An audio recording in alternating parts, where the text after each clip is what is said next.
오늘 경매 2건 낙찰 받으시고 토탈해서 약 1,500만 원 정도 수익이 남았다고 합니다. 한 건당 거의 한 750만 원 정도 수익이네요. 네, 그래서 저도 궁금해서 한번 얘기를 들어보려고 해요. 그래서 지금 기다리고 있어요. 오, 안녕하세요, 우주님. 안녕하세요. 네, 잘 지내셨죠? 네, 잘 지내고 있습니다. 그럼 올라가 보실까요? 네. 저희 수강생 우주님이십니다. 네, 안녕하세요.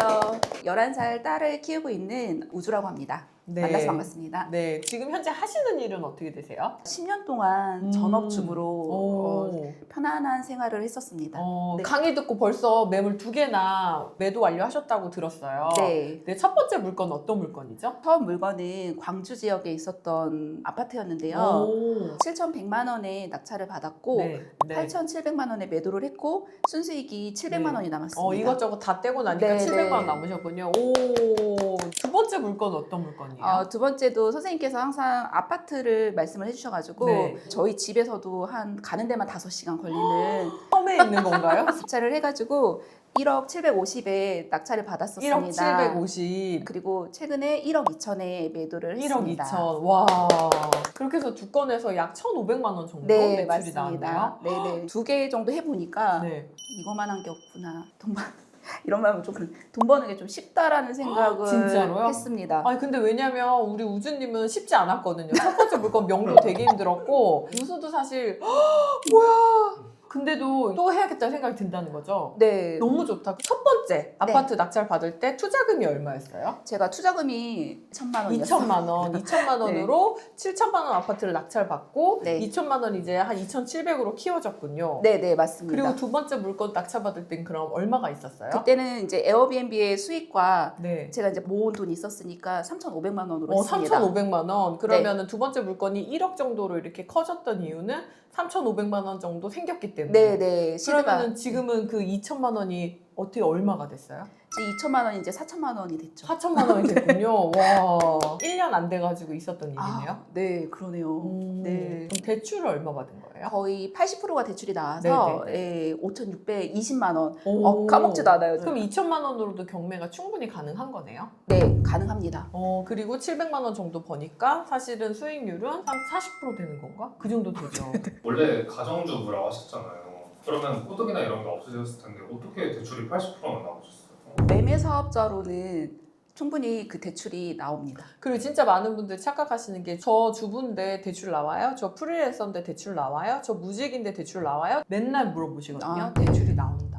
걱정 안 하셔도 네, 네, 됩니다. 서울이랑 수도권 같은 경우는 주택수가 이미 있으면 대출이 안 나옵니다. 만약에 무주택이라고 해서 대출을 받는다고 하면 6개월 안에 전입해야 되는 요건이 붙게 돼요. 하지만 저희가 하는 소액경매 아파트 단타 지방 물건들은 전혀 대출 규제에 영향이 없고 그리고 이미 주택수가 있다고 하더라도 대출이 잘 나옵니다. 당장 소득이 없다고 하더라도 다 그 은행마다 소득을 보는 가이드라인이 있거든요. 거기에 맞춰서 뭐 건보료를 본다든지 아니면 신용카드 사용 금액을 본다든지 등등등 하는 방법을 통해서 대출을 해주시니까 너무 걱정 안 하셔도 됩니다. 그리고 저는 수업을 들으면서 좋았던 게 그 강의 내용에서 선생님께서 이렇게 대출 상담사 리스트를 주세요. 맞아요. 네. 그래서 그 리스트를 보고 좀 더 쉽게 접근을 해서 그 리스트 안에서 대출을 해결을 했었습니다. 맞아요. 네, 그리고 특히 경매 대출 같은 경우는 아무 은행에서나 하지 않거든요. 그러다 보니까 대출 상담사 연결이라든지 이런 부분 좀 힘들 수가 있는데 그런 부분을 좀 해결해 드리니까 편안하게 접근하실 수 있죠. 당근 그러면은 지금 서울 사시는데 네. 어떻게 왔다 갔다 거리는 이슈 때문에 더 힘들거나 하진 않으셨나요? 울주 같은 경우에는 워낙 먼 거리다 보니까 네. 한 번도 가지 않고 매도를 하였습니다. 울주군 같은 경우는 한 번도 안 가고. 네네네. 그러니까 집에서 노느니 경매 낙찰 받아서 맞아요. 왔다 갔다 거리지 않고 전화로 물건 내놓고 명도하고 맞아요. 매도까지 해서 700만 원씩 2번 벌었으니까 네. 사실 되게 괜찮죠. 네. 근데 이제 들으시는 분들은 저 거짓말 아니야? 그게 어떻게 가능해? 궁금해 하실 수 있단 말이죠. 정말 될까라는 생각을 저도 의심을 했던 적이 있었기 때문에 네네, 그 마음 네, 충분히 그렇죠. 이해하지만 가지 않았습니다. 네. 네. 그러니까 뭐냐면 제가 처음에 경매를 했을 때 어떻게 하면 돌아다니지 않을까만 좀 집중적으로 생각을 했거든요. 왜냐면 네. 제가 진짜 많이 낙찰 받았을 때는 뭐 6개월 동안 뭐 20건이 넘는 걸 낙찰 받고 막 했었으니까 임장을 돌아다니다가 제가 죽을 것 같은 거예요. 길거리에서. 그래서 안 돌아다니고 할 수 있는 방법이 뭘까? 도대체 어떻게 하면 돌아다니지 않고 할 수 있을까를 생각했거든요. 그때 이제 제가 했었던 기술들을 여러분들한테 알려드리는 건데 나도 경매 공부해보고 싶어 하시는 분들이 있을 것 같거든요. 그런 분들을 위해서 무료 라이브를 제가 준비했어요. 네. 거기 오시죠? 네, 무료 갑니다. 라이브에 우리 우주님도 오시니까 네. 우주님의 비하인드 스토리랑 그리고 더 자세한 이야기, 도대체 어떤 걸 낙찰받아서 돈 번 거야? 궁금하신 분들은 고정 댓글에 있는 링크 타고 들어오셔서 무료 라이브 신청하시면 제가 1박 2일, 무료 2일 동안 여러분들한테 경매 그리고 아파트 단타와 관련된 강의를 진행하니까 꼭 들어오셔서 정보 많이 얻어가셨으면 좋겠습니다. 당근 아이 키우시면서 계속 가정주부로만 계시다가 이런 걸 좀 해봐야겠다 이런 생각을 하신 거세요? 제가 투자를 이제 이렇게 시작을 했던 계기가 음. 원래는 정말 온실 속의 화초처럼 정말 편안하게 살고 있었는데 서울에 있는 집을 너무 사고 싶었어요. 그래서 집을 사면서 남편하고 했던 약속이 내가 어느 정도 감당을 할 거니까 우리 아파트를 좀 사자라는 말을 했고 남편이 그거에 대해서 동의를 했고 동의함과 동시에 제가 이제 어떻게 하면 돈을 벌 수 있을까라는 것을 고민을 하셨군요. 고민을 하게 되면서 그러다 저를 만나셨군요. 정말 운 좋게 선생님을 만났죠. 예, 아니면 어쩔 뻔했어요. 정말. 네. 그러면 지금 원리금이나 이런 거는 어느 정도 같이 감당을 하고 아, 네, 그럼요. 열심히 모아서 목돈으로 음. 주려고 하고 있습니다. 아. 네. 경매를 이번에 처음 배워보신 거잖아요. 네. 권리 분석 하실 때는 어렵지 않으셨어요? 권리 분석사라는 강의가 있었어요. 권리 분석사? 네. 장장 8주 동안 오, 촘촘히 그렇구나. 짜여 있는 커리큘럼에 따라서 8시간씩 권리 분석을요? 네. 그래서 너무 어려운 거예요, 경매가. 그리고 그 경매를 하게 되면 아, 이걸 과연 내가 다 이해하고 있는 건가라는 생각을 했을 때 어머나. 전혀 이해를 못 하고 있었거든요. 그랬는데 이 친구가 선생님의 강의를 그때 같은 시기에 듣고 있었어요. 근데 갑자기 저한테 우주님 3분이면 돼요. 그럼 3분에 3초. 3초. 권리 분석 3초면 되잖아요. 3초면 돼요. 막 내가 그렇게 경매하면 큰일 난다. 그렇죠. 나는 지금 몇 주를 배우고 있는데 지금 권리 분석 전 배우고 있는 사를 네, 따기 네. 위해서. 네, 그렇게 배웠다가 괜히 큰 돈 잃는다. 너 그렇게 배우면 안 돼. 그랬는데 그 친구가 실제로 경매를 낙찰을 받고 네. 수익을 실현하는 걸 보면서 그래서 아, 저렇게 해야 되는 거구나. 음. 실전을 배우러 가야 되는 거구나. 라는 어. 생각을 했고 그러면서 수업을 듣게 됐었어요. 세상에나.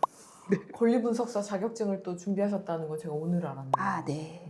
네, 명도 과정에서 이슈는 없었어요. 경매를 진짜 제일 못하는 이유가 명도잖아요, 명도. 네, 네. 근데 그거는 괜찮았어요? 두 분 다 이상하게 저랑 통화를 하고 싶으셨나 봐요. 안타까운 사정들에 대해서 말씀을 많이들 하셨고 그리고 결국에 끝은 이제 돈이었더라고요. 그렇죠, 돈 네. 달라. 그래서 이제 선생님한테도 그때도 여쭤보기도 했고 했는데 그냥 이사비가 저렴하다면 이사비를 그쵸. 얼른 주고 내보내는 게 빨리 맞죠. 한 바퀴를 돌리는 게 맞다라는 말씀을 해주셔서 그럼 얼마를 원하시냐라고 해서 그 부분에 대해서 조율을 많이 했었던 것 같습니다. 그래서 빠르게 이사를 했고 두 번째 물건은 명도하고 2달 만에 또 매도까지 할 수 있었잖아요. 네. 폐찰하셨을 때는 어떠셨어요? 되게 열심히 했는데 폐찰이 되면 처음에는 너무 마음이 많이 흔들리고 속이 그쵸. 상하더라고요. 맞아요. 근데 이것 또한 또 경험이 돼가지고 오히려 이제 부동산에 전화 통화를 하거나 이제 오. 시세 조사를 할 때 좀 더 빠르게 익힐 수 있었던 원동력이 됐던 것 같고 네. 언젠가는 되겠다라는 그거 확신이 있었기 때문에 더 열심히 더 보고서를 썼던 것 같아요. 네. 남편분은 어떠세요? 좀 약간 적극적으로 도와주시는 편이세요? 아니면 반대하시는 편이세요? 엄청난 반대파였거든요. 원래는 에어비앤비 할 때 쉽지 않은 이슈들이 좀 있었어가지고 그러면서 이제 남편이 그냥 돈을 보증금을 포기하고 그냥 너의 편안한 생활을 했으면 위에서 좋겠다. 그냥 취소해라 그냥. 네, 그랬었는데 그때 당시에 제가 끝까지 하겠다라고 얘기를 했고 그리고 나서 수익이 나는 걸 보면서 이 당자쌤한테 네가 배우니 돈을 벌어오네? 10년 동안 돈만 쓰는 사람이 갑자기 돈을 만들어 오니까 신기하죠. 네네, 그러기도 했고 그러면서 제가 경매도 하겠다라고 선언을 했을 때에도 네. 남편이 선생님에 대한 이제 신뢰가 저의 성과에 따라서 쌓였던 것 같아요. 네, 그러다 보니까 그러면 해봐라라고 얘기를 했고 오히려 이제 경매로 성과를 내면서 차라리 경매를 더 열심히 더 해봐라. 그치? 네. 에어비앤비보다 경매가 더 좋지 않겠니? 라고 오히려 저한테 얘기해 주셨고 권하기도 하더라고요. 그리고 수익금 딱 찍혔을 때 남편분 반응은 와 너 대단하다 약간 이런 거였어요? 드디어 나의 투자가 이렇게 빛을 발하는구나. 아 남편분은 투자를 하셨다고 생각하시는군요. 저에게 투자를 했다라고 생각을 하기 어. 때문에 그러다 보니까 나의 투자가 이렇게 빛을 발하고 있구나. 더 열심히 하려. 네, 쉬지 말고 입찰하려. 네, 경매에 낙찰을 받고 수익이 생기면 가족들끼리 다 같이 외식을 하거든요. 수익 생긴 외식하는 날 맛있는 거 먹는 날. 네, 그래서 아이가 엄마가 언제 집을 파나 그리고 집을 팔고 나서 우리는 뭘 먹는 거야 이런 거에 대해서 되게 기대를 하고 있고 되게 맛있는 거 먹는 날 엄마 돈 번 날. 네. 집에 있으면서 살림만 하는 엄마보다는 뭔가 자기 일을 하고 네. 돈을 버는 엄마가 더 멋있긴 하잖아요. 네, 당근, 경매 강의를 듣기 전이랑 경매 강의를 들은 후랑 가장 큰 차이랑 달라진 점은 뭐가 있는 것 같아요? 세상을 바라볼 때 네. 나의 몸을 갈아놓지 않아도 돈을 벌 수 있다라는 것을 배운 오. 것 같아요. 저는 이게 제일 큰 것 같아요. 왜냐면 네. 아까 선생님 말씀하신 것처럼 마트나 아니면 카페에서 제가 일을 했다면 저의 시간을 8시간, 10시간씩 투자를 하고 그거보다는 훨씬 더 적은 수익을 벌었을 텐데 그쵸. 네, 나의 시간을 지켜가면서 나의 마음도 지켜가면서 경매를 통해서 수익이 났다라는 것 자체가 저에게는 정말 사람이 바뀌었다? 네. 되게 그리고 많아요. 어떻게 보면 이게 나이 제한이 없잖아요. 그럼요. 그러니까 50이 돼도 할 수 있고 60이 돼도 네, 할 수 네. 있고 내가 하고 싶을 때는 언제든지 할 수 있는 거잖아요. 네네네. 그런 부분에서 내가 자유롭게 선택할 수 있다는 부분도 엄청난 것 같아요. 당근, 아니 앞으로의 그럼 계획이나 목표는 또 혹시 있으세요? 앞으로의 목표는 제가 지금 소액 숙박 7기를 듣고 있거든요. 네네. 그래서 건물주를 하는 것이 저의 목표입니다. 언제 네. 건물주가 되실 거죠? 네, 올해 2026년에 네. 건물주를 하겠습니다. 네, 무조건 건물주가 네. 되십시오. 네, 네, 감사합니다. 그러면 우리 우주님도 처음에는 망설이시고 처음에는 좀 이게 될까 말까? 이게 되는 거야? 고민하셨잖아요. 네. 지금 이 영상을 보시면서 경매 해보고 싶긴 한데 내가 할 수 있을까? 망설이고 계시는 분들한테 한 말씀 해주세요. 진짜 걱정하시는 것보다 컸거든요. 네. 그리고 돈 버는데 정말 낭만은 없지만 선생님께서 이끌어 주시는 대로 하게 되면 언젠가 저처럼 이렇게 돈을 얼마를 벌고 있는지도 모르게 돈을 벌고 계실 것입니다. 네. 네. 과감하게 도전하셔서 결과를 만드시면은 좋은 게 이게 결국 기술이거든요. 어디 안 가거든요. 네네. 그리고 한번 배워놓으면 죽을 때까지 사실 뭐 전문직이 다른 게 없잖아요. 네네. 내 기술로 먹고 사는 걸 전문직이라고 하잖아요. 근데 네. 이게 거의 전문직처럼 경매 기술 단타 배우는 걸 써가지고 평생을 사실은 내가 하고 싶을 때 할 수 있기 때문에 저는 한번 망설이지 마시고 공부해 보시라고 알려드리고 싶습니다. 오늘은 저희 우주님 모셔놓고 이야기를 나눴어요. 근데 우리 우주님 진짜 되게 대단하신 게 정말 처음 만나실 때는 에어비앤비 하나도 손 팔팔팔팔 떨면서 못했던 정말 어린이였거든요. 네. 그리고 경매도 처음에는 경린이었거든요. 완전 네네. 경매 어린이. 그런데 지금은 그 어떤 문제나 이슈가 생겨도 과감하게 부딪혀서 다 자기 걸로 만드는 거 보니까 엄청 많이 성장했다는 생각이 들고 네네. 이번 연도 안에 건물주가 되겠다라는 게 그냥 지나가는 말이 아니라 건물주 되시겠다 이분 이런 생각까지 들거든요. 네. 그래서 많은 분들이 또 우리 우주님처럼 성장하시길 바라고 그리고 또 과감하게 도전하셔서 결과를 만드셨으면 좋겠습니다. 그래서 오늘도 시청해주셔서 감사합니다. 감사합니다.